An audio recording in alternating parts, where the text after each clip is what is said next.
सो जैसे कि हमने पहले भी देखा है स्टेशनरी वेव्स आपकी बनेगी, बनाने के लिए आपको एक थ्रेड के अंदर फॉर एग्जांपल लेते हैं थ्रेड या फिर एक रोप के अंदर हम कुछ वाइब्रेशंस करते हैं। अब वो किसी भी वाइब्रेशन पे नहीं मिलेगी मुझे, कुछ फिक्स फ्रीक्वेंसीज होती है जहाँ पे मुझे वो स्टेशनरी वेव्स देखने मिलेगी। जैसे ये रैंडम फ्रीक्वेंसीज पे आपको स्टेशनरी वेव जनरेट होते हुए नहीं मिलेगी, उसकी फिक्स फ्रीक्वेंसी होती है, कितने फ्रीक्वेंसी पे कितने लूप्स बनते हैं, राइट। तो ये फ्रीक्वेंसी कैसे फिगर आउट करेंगे और इसके रिलेटेड कुछ टर्म्स जो हमको ध्यान में रखने वो देखने वाले हैं। सो यहाँ पर हम दो रोप लेते हैं, दोनों की लेंथ अलग अलग है। एक को हम नाम देते हैं, let's say this is A and this is B.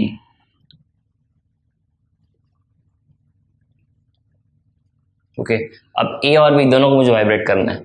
दोनों को मैं वाइब्रेट कर रहा हूँ किसी सोर्स से, हाथ से हो सकता है, किसी मशीन से हो सकता है।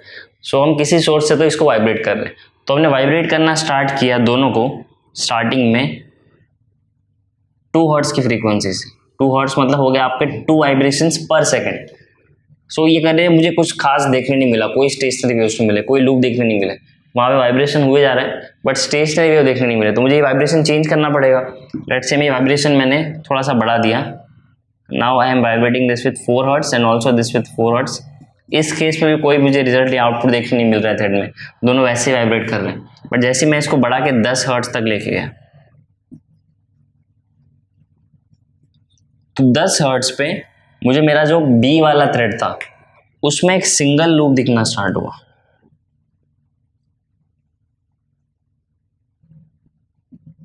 और ए वाले में कुछ नहीं मिला, ठीक है। तो मैंने इसको नोट करना स्टार्ट किया।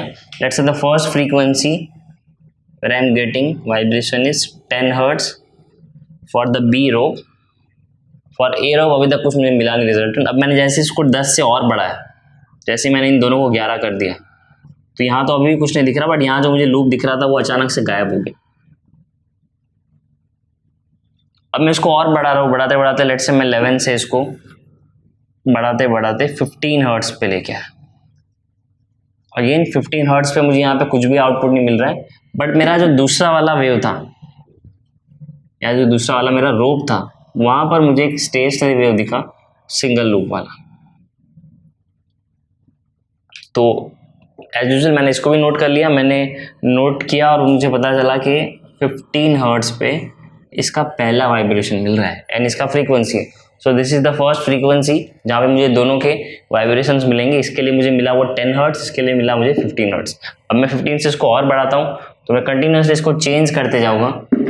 15 के बाद लेट्स से मैंने लिया 16, 17, 18, 19, 20। 19 तक तो कुछ नहीं मिला मुझे। वापस 20 हर्ट्ज पे आने पर मेरा ये 2 लूप शो करने लगा कुछ ऐसे, और 20 हर्ट्ज पे यहाँ पे वापस नो आउटपुट। तो 20 हर्ट्ज पे अगर ये 2 लूप शो कर रहा है, मैंने इसको भी नोट कर लिया 20 हर्ट्ज सेकंड फ्रीक्वेंसी। अब जैसे आप 20 से थोड़ा सा भी आगे जाओगे आपके जो 2 लूप्स हैं ये भी दिखना बंद हो जाएंगे। सो मैं 20 से इसको बढ़ा के ले गया लेट्स से 30 पे। अब 30 पर क्या होगा कि आपका जो ऊपर वाला रोप है, रोप ए, यहाँ पर आपको 2 लूप्स दिखना स्टार्ट हो जाएंगे, समथिंग लाइक दिस। थोड़े से असिमेट्रिक हो गए, फाइन, ठीक है। तो ये आपके 2 लूप्स दिखना स्टार्ट होंगे, सिमेट्रिक होंगे, ये डायग्राम जैसे नहीं होंगे, सिमेट्रिक आपको दोनों लूप सेम मिलेंगे।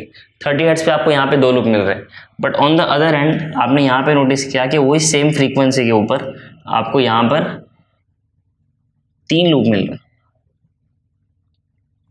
तो अगर आप नोटिस करो एक चीज, तो यहाँ पे एक पैटर्न सा बन रहा है, हर सेम मल्टीपल पे आपको नेक्स्ट वाइब्रेशन मिलेगा। जैसे यहाँ पे 10 पे मिला, फिर 20 मिला, फिर 30 मिला, फिर नेक्स्ट कहाँ मिलेगा, नेक्स्ट 40 पे 4 लूप मिलेंगे, 50 पे 5 लूप मिलेंगे, 60 पे 6 लूप मिलेंगे, ऐसे। और यहाँ पर मुझे पहला लूप मिला 15 पे, दूसरा मिला 30 पे। ऐसे अगर मैं इसको इंक्रीज करते जाऊँ तो 45 पे मुझे मिलना चाहिए थर्ड वाइब्रेशन, जिसमें मुझे दिखेंगे 3 लूप जैसे यहाँ पर दिखे, राइट। तो अगर मैं ऐसे ही इसको बढ़ाते जाऊँ तो मुझे अलग अलग फ्रीक्वेंसी पे अलग अलग लूप्स मिलेंगे। अब इन फ्रीक्वेंसी के लिए हमने कुछ नाम देखे रखे या फिर इनके लिए कुछ नोमेनक्लेचर, इनको डिस्क्राइब कैसे करेंगे और ये क्या होता है वो भी देख लेते हैं। तो हम इसी फ्रीक्वेंसीज को यूज करते हैं उन्हें समझने के लिए। तो मेरा जो ए था और बी था, राइट। तो ए के लिए मैंने क्या ऑब्जर्व किया, ए के लिए मैंने ये ऑब्जर्व किया कि आपको सबसे पहला जो फ्रीक्वेंसी मिला था वो था 15 हर्ट्ज पे N1, दूसरा आपको मिला 30 हर्ट्ज पे N2, तीसरा आपको मिलना चाहिए था उससे आपसे 45 पे, 45 के बाद 60 पे चौथा, 75 पे पांचवा, 90 पे छठवा, 105 पे सातवां एंड सो ऑन, ये ऐसे आगे आपको मिलता रहेगा।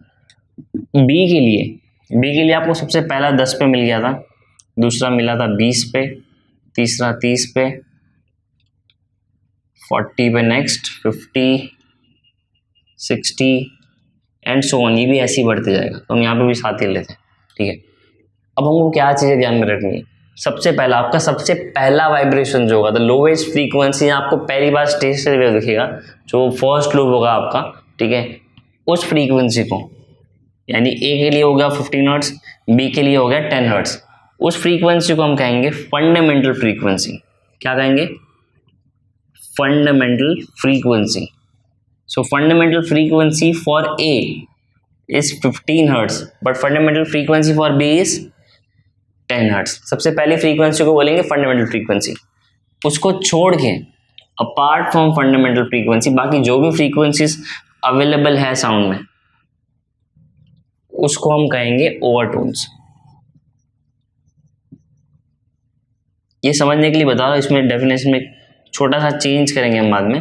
अभी के लिए ऐसे ध्यान में रखो, फंडामेंटल फ्रीक्वेंसीज को छोड़ के बाकी जो भी फ्रीक्वेंसीज हैं सारे हो गए हमारे ओवरटोन। अब फर्स्ट होगा मेरा फंडामेंटल फ्रीक्वेंसी, उसके बाद के सारे होंगे मेरे ओवरटोन्स। तो ओवरटोन्स को हम कैसे लिख सकते हैं, जैसे मान लो ये आपका सेकंड वाला, ये इसके लिए अब मेरा फर्स्ट ओवरटोन हुआ, सबसे पहला ओवरटोन 30 पे मिलेगा, सेकंड ओवरटोन 45 पे, थर्ड ओवरटोन 60 पे, फोर्थ ओवरटोन 75 पे, फिफ्थ और सिक्स लास्ट। यहाँ पर आपका पहला ओवरटोन मिलेगा आपको 20 पे, सेकंड ओवरटोन 30 पे, 40 पे थर्ड, 50 पे फोर्थ, 60 पे फिफ्थ, 70 पे सिक्स्थ एंड सो ऑन। तो ये सारे ओवरटोन्स हो गए जिसको मैंने वो से रिप्रेजेंट किया है। और आपकी जो फंडामेंटल फ्रीक्वेंसी तो ये वाली। अब हमने देखा फंडामेंटल फ्रीक्वेंसी जो फर्स्ट वाइब्रेशन मिनिमम वाइब्रेशन का फ्रीक्वेंसी और उसको छोड़ के बाकी जो इंटीग्रल मल्टीपल्स है जो साउंड में प्रेजेंट है उन सबको हमने बोल दिया ओवरटोन। हमको एक और चीज देखनी है, हमको देखना है हार्मोनिक्स क्या होता है।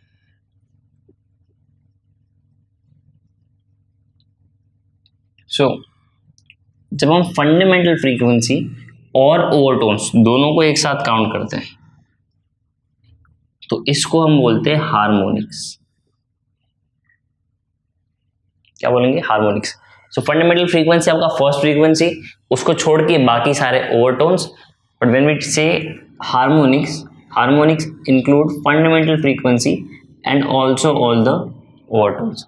दैट मीन्स जब मैं हार्मोनिक्स काउंट करना स्टार्ट करूंगा, आपका जो फंडामेंटल सबसे पहला फ्रीक्वेंसी है ये आपका फर्स्ट हार्मोनिक होगा, आपका second frequency second harmonic, third frequency third harmonic, fourth frequency fourth harmonic, fifth frequency fifth harmonic, sixth frequency sixth, seventh and so on. यहाँ पर भी आपका फर्स्ट फ्रीक्वेंसी पहला हार्मोनिक, सेकंड वाला सेकंड, थर्ड वाला third, fourth वाला fourth, fifth वाला fifth and so on. तो जैसे हमने देखा था ओवरटोन और इसके एक नंबर में एक का डिफरेंस है। देखो ये अगर सेवंथ हार्मोनिक है तो यहाँ पे सिक्स्थ ओवरटोन है, सिमिलरली ये अगर फिफ्थ हार्मोनिक है तो ये फोर्थ ओवरटोन है। ऐसा क्यों? ऐसा इसलिए क्योंकि ओवरटोन में हमने फंडामेंटल फ्रीक्वेंसी काउंट नहीं किया था, हार्मोनिक में हम फंडामेंटल फ्रीक्वेंसी काउंट करेंगे। अब हम आगे ये भी देखेंगे ये ओवरटोन हार्मोनिक ये सब समझना क्यों इंपॉर्टेंट है।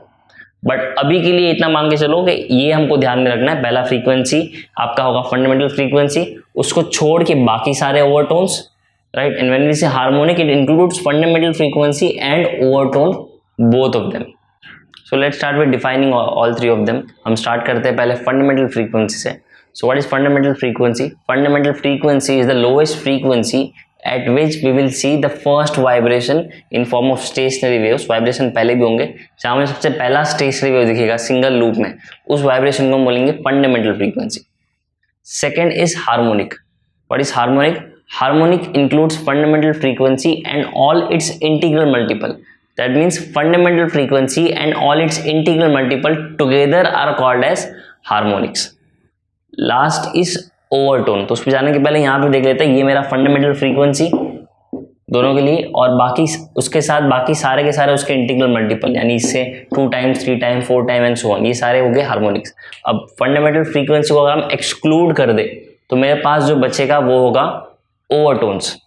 So overtone can be defined as, the word overtone represents all the vibrations or multiple integrals of fundamental frequency which are actually present in the sound। तो इसका मतलब क्या होता है, हम आगे धीरे धीरे क्लियर करते जाएंगे। हम एक दो एग्जांपल्स लेंगे, एक दो डेरिवेशन देखेंगे कि स्ट्रिंग के अंदर या रोप के अंदर आपके कैसे वाइब्रेशंस होंगे, कैसे स्टेशनरी वेव्स बनेंगे, एयर कॉलम के अंदर कैसे स्टेशनरी वेव्स बनेंगे। तो उसमें आपको क्लियर हो जाएगा कि ये एक जो यहाँ पे वर्ड यूज किया है, all the sounds present in that all the overtones present in that particular sound, इसका मतलब क्या हुआ। तो अभी के लिए इतना क्लियर रखो, फंडामेंटल फ्रीक्वेंसी उसको छोड़ के बाकी सारे ओवरटोन्स दोनों को एक साथ काउंट किया तो हार्मोनिक्स।